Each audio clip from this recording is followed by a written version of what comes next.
Ilia Topuria has reportedly put his luxury Madrid home on the market, listing the property for around $3.5 million. The house, located in one of the city's most elite neighborhoods, was previously shared with his ex-wife and also doubled as one of his regular training spaces.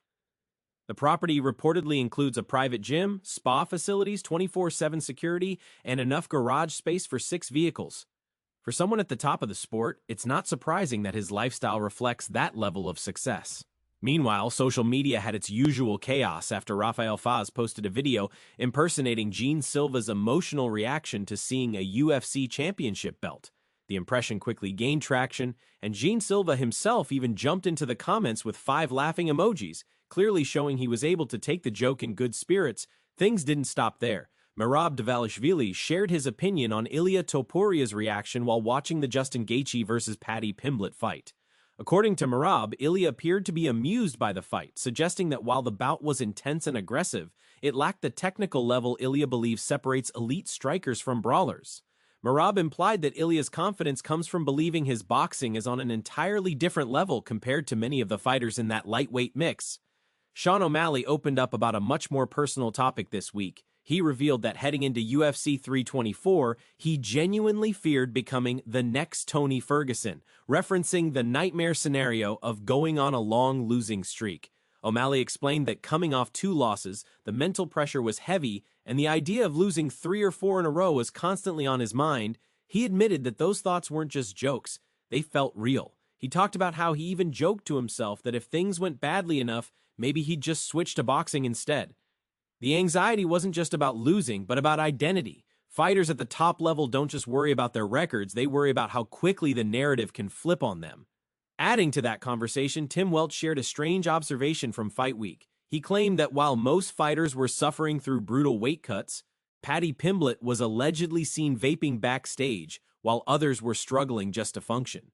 According to their account, Paddy was relaxed, blowing clouds, while everyone else was drained, exhausted, and barely hanging on. Sean explained how surreal the contrast felt. He described being on weight, physically miserable like everyone else, while Paddy appeared far more comfortable than expected. They even joked about how strange it was that someone cutting weight could still be inhaling anything other than air. Whether fans take that story seriously or not, it definitely added another layer to the ongoing conversation around Paddy's preparation habits. MMA content creator Nina Drama also shared behind-the-scenes footage of Arman Tsarukyan watching the Gaethje vs. Pimblett fight. In the video, Arman appears completely locked in, shouting advice at the screen, reacting to every exchange, and showing exactly how seriously he studies potential opponents. Clips like that remind fans that while we watch for entertainment, fighters watch with calculation. Alexander Volkanovski also made headlines after saying he would be open to accepting fights across multiple weight classes if the UFC offered them. Lightweight, welterweight, even middleweight, Volkanovski made it clear that if the opportunity was there, he would consider it. He explained that some fans would question whether someone deserves those chances after recent losses, but he believes context matters. Short notice fights, quick turnarounds, and elite-level competition all shape how those losses should be judged. He pointed out that many of his setbacks came against the very best fighters in the world, the pound-for-pound elite, and that reality shouldn't be ignored when people evaluate his legacy.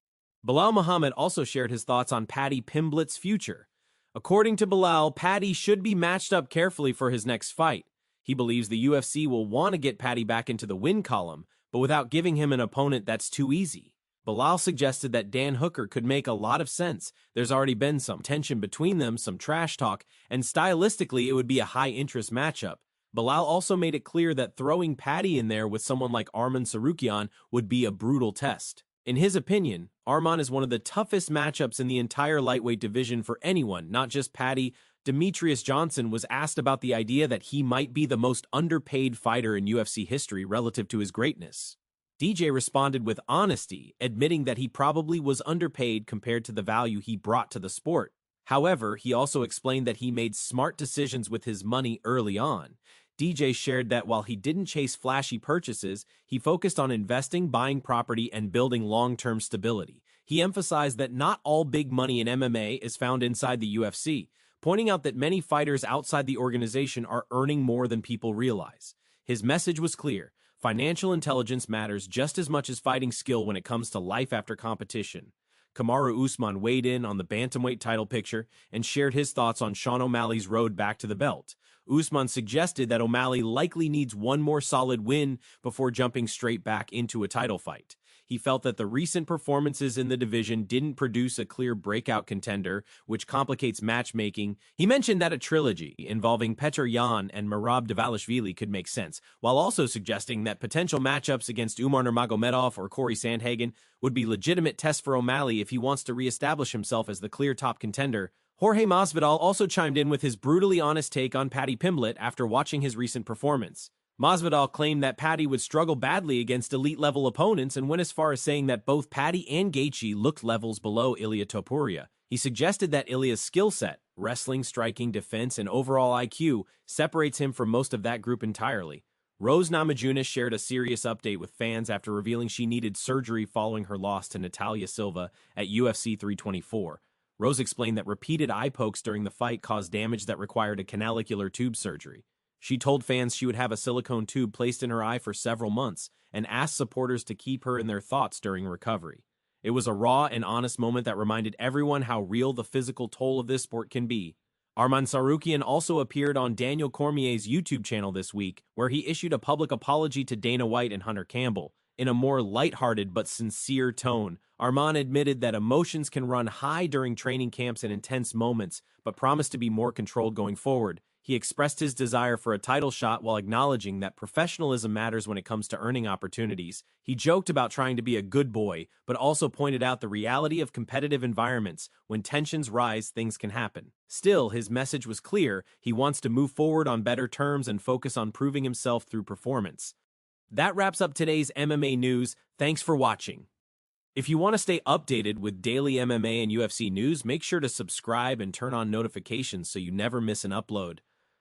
The channel also highlighted 3 top comments from the previous video. One viewer criticized Gene Silva's emotional moment, calling it cringeworthy.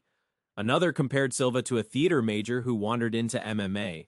And the final comment suggested that Arman Tsarukyan appears to have the best chance of challenging Ilia Topuria based on recent performances. If you want your comment featured in the next video, just drop one below. And if you missed yesterday's episode, you can click the video on screen to catch up with everything you might have missed.